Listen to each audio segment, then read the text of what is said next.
Self-isolation will be scrapped and school bubbles are over in a couple of weeks. England's route out of lockdown continues. No more disruption for thousands of kids, and the double jabbed won't have to self-isolate. There's a raft of new rules and we'll have the details. Also tonight. A mother's grief for her two daughters, murdered by a man who'd contacted Satanists online. Today we remember our girls as the wonderful, strong women they were. And we hope that some good will come out of this horrible story. Emma Raducanu reflects on her moment in the spotlight and dealing with the nerves on court number one.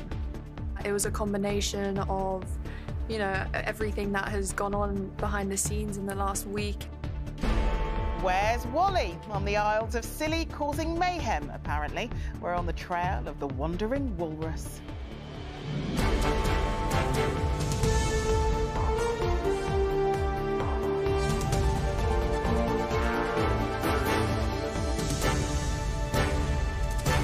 This is the ITV Evening News with Charlene White.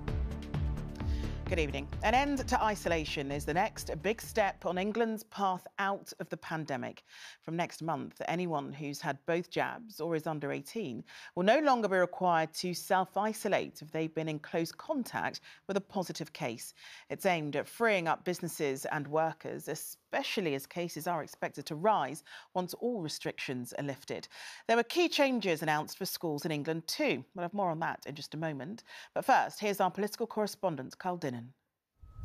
One staff member from this Henley-on-Thames pub tested positive at the weekend, but as a consequence, 5 more at the Angel on the Bridge had to self-isolate, leaving the landlord with a problem. I had to make a decision to close the upstairs and internal parts of the pub and bring all the staff downstairs. How many bookings did you have to cancel? It was 88 on Saturday and 99 on Sunday. Businesses up and down the country have struggled with healthy staff having to take time off. But today, the Health Secretary said that would largely end. From the 16th of August, when even more people will have the protection of both doses and when modelling suggests the risks from the virus will be even lower, anyone who's a close contact of a positive case will no longer have to self-isolate if they have been fully vaccinated. So, from the 16th of August, for the fully vaccinated, no self-isolation is needed if they've been in close contact with a positive case. A PCR test will be advised for those contacts, but will not be compulsory. Anyone under 18 will also not have to self-isolate. But for people whose immune systems are compromised, as Jane Leahy's is,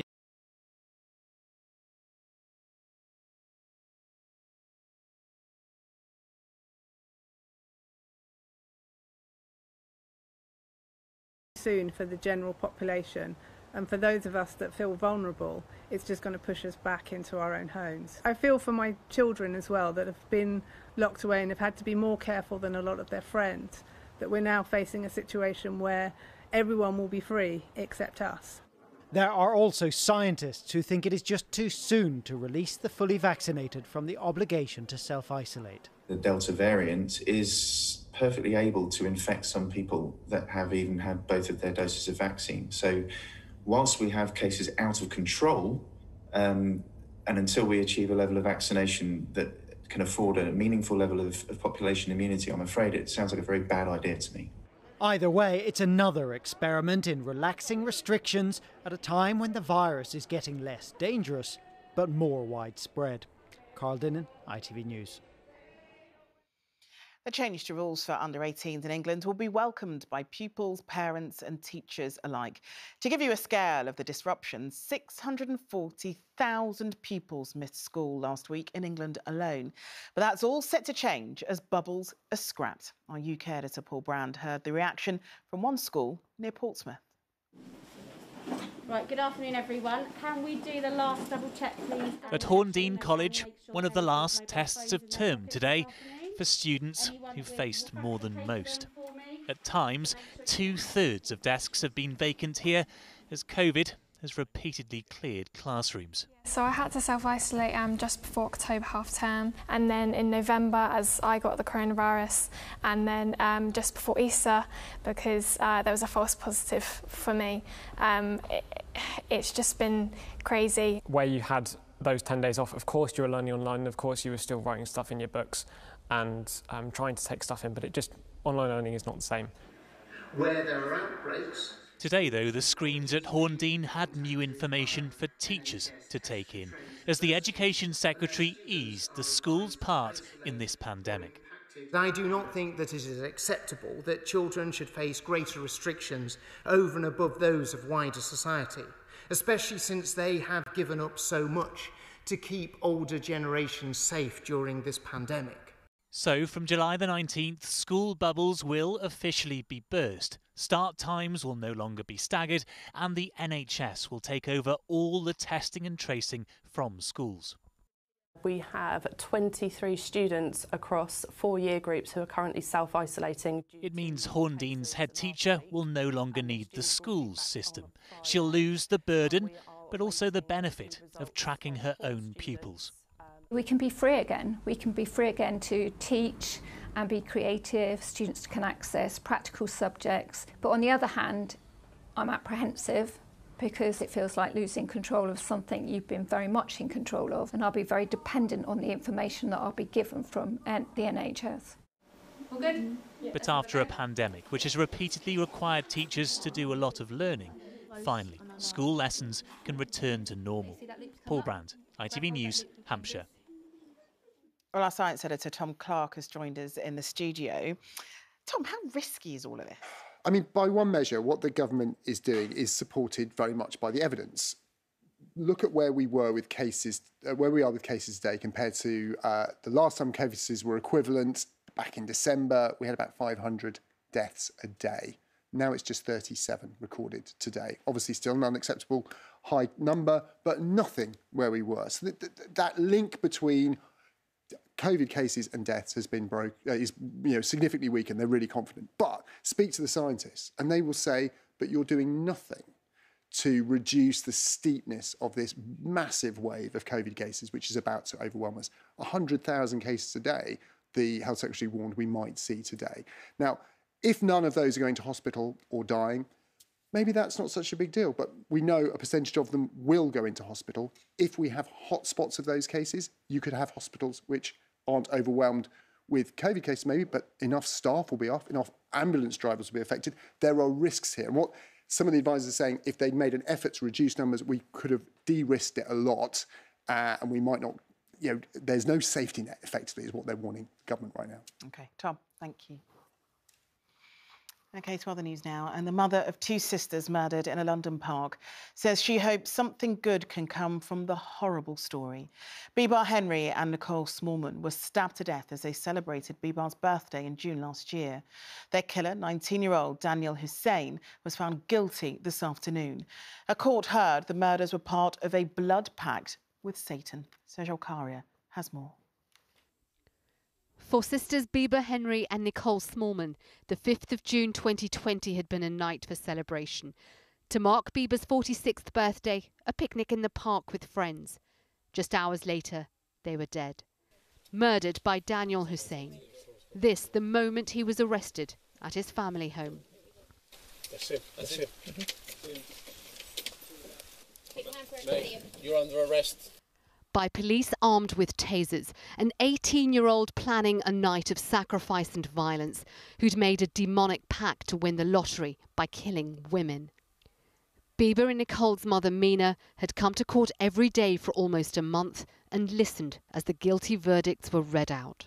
Today we remember our girls as the wonderful, strong women they were. And we hope that some good will come out of this horrible story. That evening, Bibar and Nicole were preparing for their picnic. Nicole seen here dancing and chatting to a supermarket cashier before heading to the park. The next morning, friends and family were so concerned about Bibar and Nicole, some of them came here to the park to search for them. The sisters' glasses and a kitchen knife led them to the bodies. They were found together, hidden in undergrowth. Hussein had stabbed them multiple times and cut his hand during the attack, leaving a trail of blood and DNA all across the picnic site. Which led police to Hussein. In custody, he was asked about the cuts to his hands. The injuries on your fingers. What happened there? But after a long pause, Hussein eventually replied. In his bedroom, though, detectives discovered this disturbing note he'd written. Bizarrely, a pact he'd made with a demon to kill women in order to win the lottery. It was signed in his blood. Hussein had had a long-standing interest in Satanism and the occult, and he'd expressed far-right views. His school so concerned, it had previously referred him to the government's anti-terror prevent programme. I believe if he hadn't caused such significant injuries to his hands, that he would have gone on to kill more women. We'll never know why Hussein chose Bieber and Nicole to kill that night. Sisters who were so happy and so full of life. Sejal Karia, ITV News, Wembley. More than 1,000 jobs have been secured at Vauxhall's Ellesmere port. The company's owner, with the British government's help, is investing £100 million into building all-electric vans. Richard Pello is outside the plant for us tonight. Richard, is this welcome news for workers there? Oh, very, very much so, because only a few weeks ago there was a thought that all the jobs here could go and that the plants could close. But workers clocked off from here tonight knowing that none of that anymore is in the balance. Now, the reason for all of this, what's triggered it, is the government's ban on the sale of new petrol and diesel cars from 2030. It means production lines such as that one will become redundant. Instead, the switch will be to electrical vehicles such as these. Now, their range is around 174 miles, but it is the scope of the government subsidy, we believe around £30 million, which has persuaded Vauxhall to make this switch now. A lot of uncertainty in the last 5 or 6 months, but now we have clarity of the future. But that clarity of the future is much brighter because of the electrification. It'll be the only plant that's fully electric within the UK. Well, the Business Minister, Kwasi Kwarteng, was here, and he also hinted that he's speaking to other manufacturers about electrification. And when it comes on the back of that Nissan deal last week and 1,650 jobs on the back of a government subsidy there, it is a tacit admission that we've been way behind our European counterparts, but we're finally getting into second or third gear. Thanks, Richard. Still to come on the ITV Evening News. How England is preparing for tomorrow's massive semi-final, and the unusual methods being used to scare off Wally the Walrus. So we're looking at above ground noises of predators to basically let this walrus know that this isn't a comfortable place for him to stay long term. Those stories and more after the break.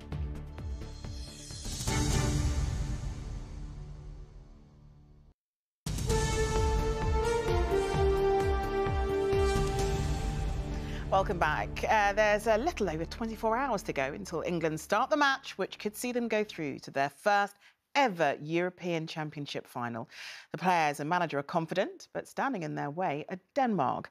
And the Danes are determined to win it for their teammate Christian Eriksen. Here's our sports editor Steve Scott on the final preparations. Time has flown by since returning to base camp from Rome at 5 a.m. on Sunday morning. Today, a final run out ahead of the biggest game of their lives, the chance to do something no other England team has ever done, and also put the Russia World Cup disappointment behind them. A lot of them were obviously involved in the semi-final against Croatia, and obviously that hurt a lot, and I think they learned a lot from that game. I think that's shown in this tournament, the way we've adapted and grown as a team. The muted celebrations after their Ukraine demolition job show this team will not be satisfied with anything other than the big prize. The last time England played Denmark in a competitive match was here at Wembley last October. Harry Maguire was sent off. Denmark won 1-0 thanks to a penalty from Christian Eriksen. Eriksen survived a cardiac arrest in the Danes' first match. Their success since has been fuelled in part by a desire to win each game for him. They don't want for support at home. The streets around their hotel before they left for London were crammed with well-wishers. We have as a country, experienced something quite shocking, and that's definitely brought the country very close together. The support that we have seen back at home is unlike anything I've ever experienced in my career. The support for Italy and Spain is pretty good too. Tonight, one of these two footballing giants will be the first to book a place in Sunday's showpiece. Steve Scott, ITV News, Wembley. Well, fans who can't be inside Wembley tomorrow night will be cheering on the team any way they can. And even if they don't make it to the final, the players are already heroes in their hometowns, as Juliet Bremner reports.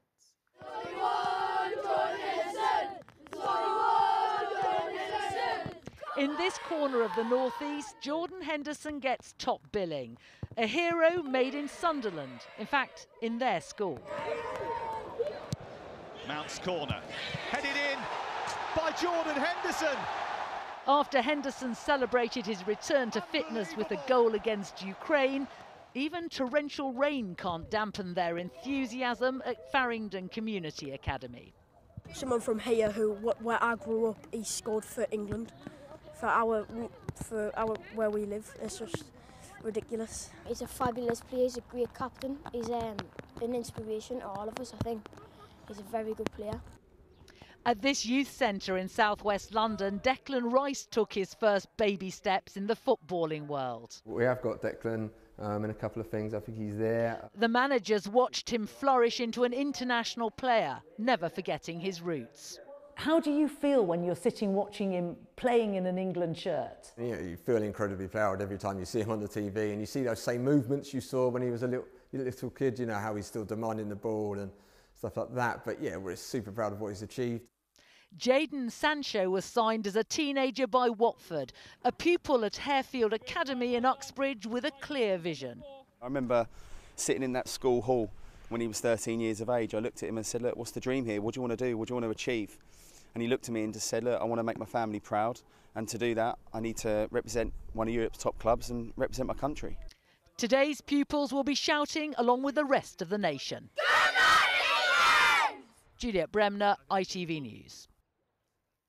And you can watch England versus Denmark here live with coverage from 6:30 tomorrow. Well, there's good news for anyone planning to watch Sunday's Euros final at the pub, especially if England get there. The government has given pubs special permission to stay open until 11:15 to allow for extra time. A second man has been charged after England's chief medical officer, Chris Whitty, was harassed on film in a London park last month. 24-year-old Jonathan Chew is charged with assault and obstructing police. And Gary Lineker and Zoe Ball remain the BBC's highest earners. Despite taking a pay cut of £400,000, Lineker's salary stands at £1.3 million, with Ball's at £1.1. British tennis sensation Emma Raducanu says the whole experience caught up with her as she retired from Wimbledon last night. The 18-year-old wild-card entry suffered breathing difficulties on court, but today she said she's feeling much better. And the Lawn Tennis Association has defended putting the match on so late. Here's Martha Fairley.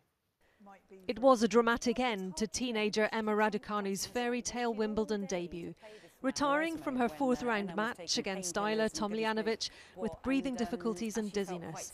She admits it feels like the hardest thing in the world not to be able to finish her Wimbledon on court. It was a combination of, you know, everything that has gone on behind the scenes in the last week and accumulation of the excitement, the buzz, and, you know, I think it's a great learning experience for me going forwards. It was almost 8 o'clock at night when Raducanu, ranked 338th in the world, walked onto court number 1 to start her match. And there have been questions about whether the delay added to the pressure on Britain's newest tennis star. The scheduling was not great for her, but when we have Manic Monday, that's what happens. Also, I'm sure they wanted her on late in the day for the public. Everybody would be home watching the telly and other devices, made it easier. Wimbledon's organisers say they take great care when scheduling matches. In a statement, the All England club said all decisions are made with fairness and with the best interests of the tournament, players, spectators and our worldwide broadcast audience at heart. Emma Raducanu says this has been a learning experience, but she's determined to come back stronger. Martha Fairley, ITV News, Wimbledon. And finally tonight, why Wally the Walrus is not welcome on the Isles of Scilly. He's become something of a celebrity over the past few months, travelling along the coast of Europe and Cornwall and Wales. But his popularity is starting to wane after he sunk and damaged a number of vessels, as Rupert Evelyn reports from the islands. It's a spectacle they've become used to seeing in a place no one ever thought they'd see a walrus. Wally, as he's been named, has been here for a couple of weeks, but his presence is a cause for concern. Having damaged boats, they're looking at ways to help him move on. Answers are both tricky to find and surreal. So we're looking at above ground noises of predators to basically let this walrus know that this isn't a comfortable place for him to stay long term, and one of which could be a polar bear sound. The community of the Scillies are known for their love of wildlife, so in general there's a lot of love for this walrus. He does have a history of moving on. Having appeared in Wales in March, he left after a month and was spotted in France. Wherever he goes, he causes a stir. I stood at the end of the quay watching the walrus, and while I was doing that, so many people came and went just to have a look, because it's an unusual thing. In the end, I'm just wondering how lonely this creature is, because he doesn't really have a companion out here, so I'm just wondering how he's managing. Why he is 2,500 miles from his natural Arctic habitat is unclear. While comfortable here on St Mary's, many would like him to go home. Ensuring the welfare of the walrus, while at the same time protecting the livelihoods of people who live here, is a delicate balancing act. And it's not one that's easy to resolve. Unperturbed by human activity, persuading Wally to move may need more human answers. Although ideally he soon decides he's done with being a tourist attraction and heads for the open water. Rupert Evelyn, ITV News, the Isles of Scilly. Oh, Wally is rather cute, isn't he? OK, that's it from us for now. Raggy will have your news at 10, but for me and everybody here on the 6:30 team, do enjoy the rest of your evening. Bye-bye.